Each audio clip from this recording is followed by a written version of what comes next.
What is my best advice for starting motherhood after 40? Keep watching to find out. I'll be right back.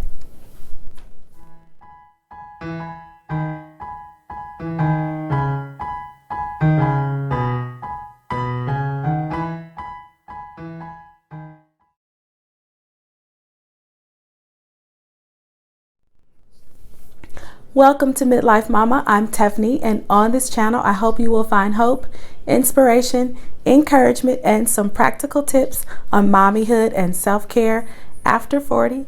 If you're new here, consider subscribing, joining the YouTube family, and coming along for the ride. If you're already a subscriber, thank you so much for being here, for rocking with me, and welcome back. In today's video, I want to give you guys my best advice if you're considering starting motherhood in your 40s. I did a poll recently in my YouTube community, and this video won by a landslide. So obviously, this is the video you guys wanted to see. So without further ado, here is the best advice for starting motherhood after 40. If you're new here, let me just get you all caught up with the backstory.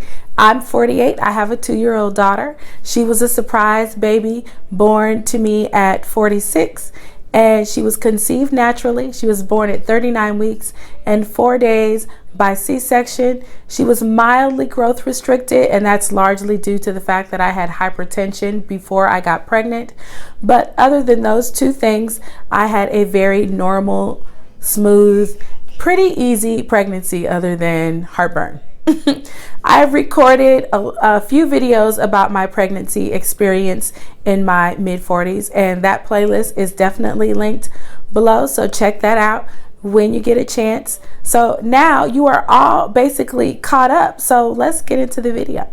Right off the bat, the first thing I want to tell you is that if you're considering starting motherhood in your 40s, the best thing I can tell you to do is to prepare yourself physically, emotionally, and spiritually.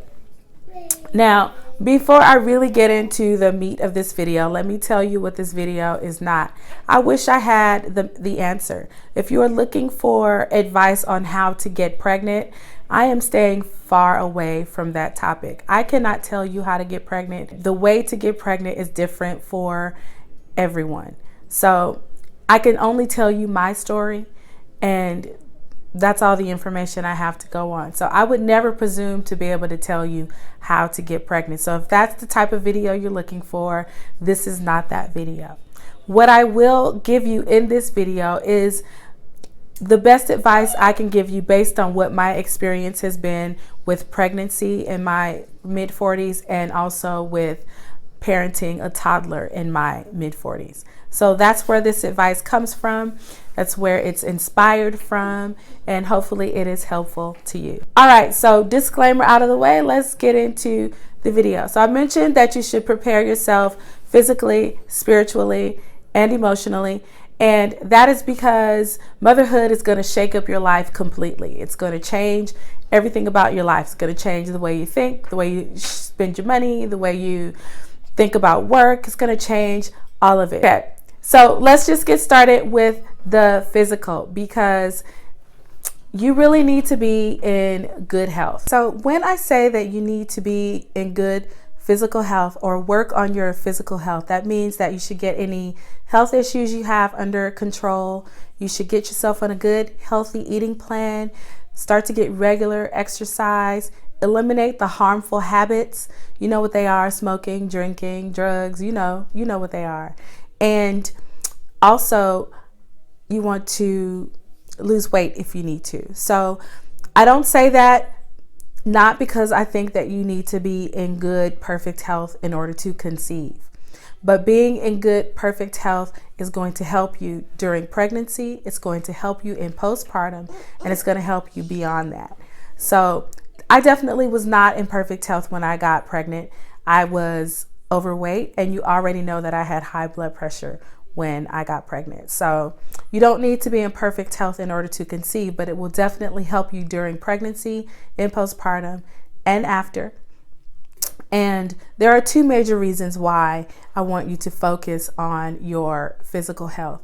One is the increasing the chance of you having longevity of life.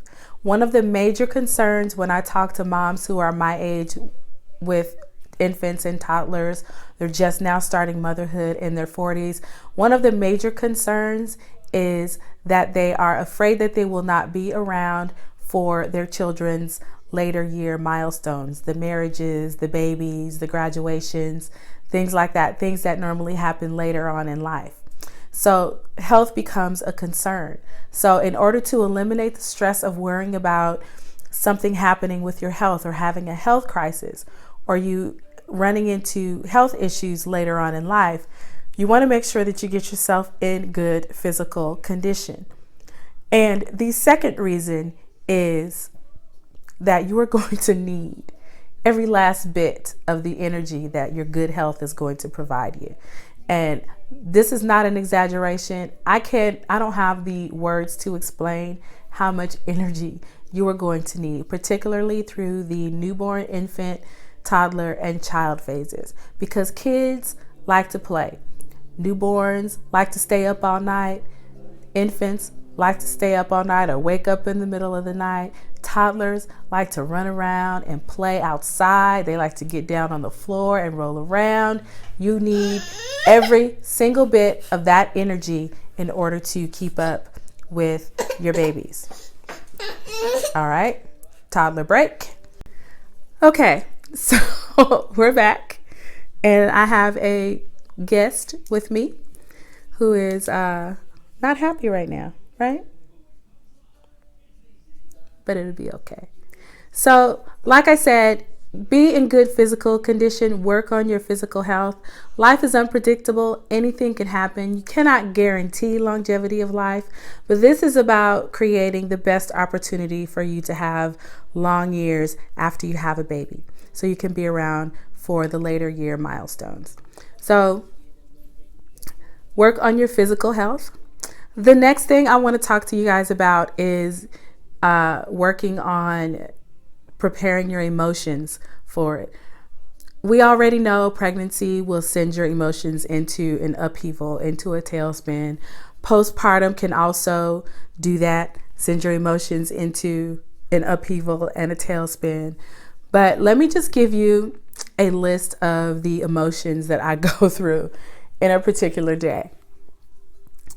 Love, frustration, guilt, happiness, anger, humor, resentment, euphoria, relief, optimism, fear. Did I say resentment? Some resentment as well. These are emotions that I deal with on a daily basis. I feel a little bit of these emotions every single day. Motherhood will change things about you that you're not aware of. For me, I was not prepared for the level of resentment and anger I felt towards my career. And I do think that had something to do with the fact that I was feeling guilty about having to return to work so soon. Are you leaving? You done? You had enough? Yeah. You ready to go? Okay, bye-bye. So you need the tools to deal with the wave of emotions that can happen during the course of a day. And here are some things that can help. So the first thing you need is some support. And that is just really someone who can listen to you, give you a sympathetic ear, give you a pep talk if you need it, or just give you some perspective when things start to feel a little bit out of control, or that your world is spinning a little bit too fast and you're starting to feel overwhelmed. You just need a little bit of support and someone who can be there for you. The second thing you need is some self-care. You have got to have an outlet. You need a place to sit the bags down, unpack the day, and recharge. It's cliche, but it could not be more true. You cannot pour from an empty cup, so you definitely need to take the time to refill yourself. The third thing you need is a good routine. So on days when you are feeling overwhelmed and you're feeling like you can't go another minute, a cranky, sleepy, crying toddler is not going to help the situation. at all. So a good routine will help reduce the meltdowns. It will also give you the time you need to recharge. And the last thing you need is to give yourself a break. Motherhood can be hard. Rough days are normal, and I have 2 words for you when you're feeling the effects of a particularly rough day. It's okay. It's okay to have a rough day. They're normal. The thing to do when you are having a rough day is to shake it off.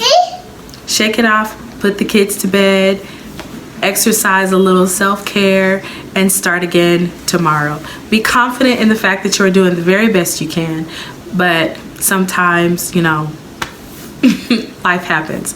So it's okay. Give yourself a break. Okay, and then the next thing is to take care of your spirit. Motherhood can be all-consuming. You can get caught up in the minutia of daily living, paying the bills, keeping schedules, keeping routines, just the minutia of it all. You can get caught up in that, and you can sometimes forget that your spirit needs care as well. So take the time to take care of your spirit. This is a difficult job. This is a difficult task. Motherhood is a great responsibility. We need to approach it prayerfully, reflectively, and compassionately. And that is compassion for you, compassion for your kids, compassion for your partner.